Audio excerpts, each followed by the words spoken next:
It's the Cobry Cafetiere of cloud knowledge. Oh yeah. Because everything's in the browser, everything could be manipulated using the URL. So traditionally, when you open up a document in Docs, you got the document ID and your URL, and you have edit, and that means you're in edit view. All you can do is you can change that edit to a copy, and now every time someone clicks on that link, that automatically creates a copy. One of the ones that's cool is editing the end of the URL in a Google Doc and putting PDF on it. And that means when the person receives it, they receive it as a PDF, not as an editable Google Doc, which can be really handy. One of my favourite things is the .new shortcut. So starting a new document, a new slides, a new Meet call, all you have to type in is meet.new and it'll take you straight onto that platform.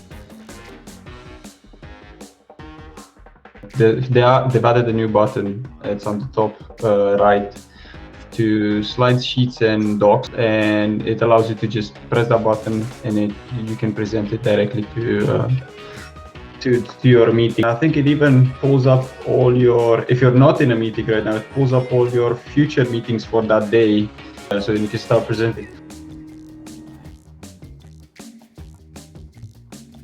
I feel like Sheets has a lot of these hidden superpowers. Data clean, also amazing. You press data, clean data, and what it does is it trims all your white space, consolidates all your spelling. So let's say you've got UK, United Kingdom, U Kingdom, United K.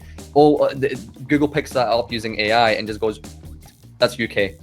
Filters is another one in Sheets that's really good both for productivity and collaboration.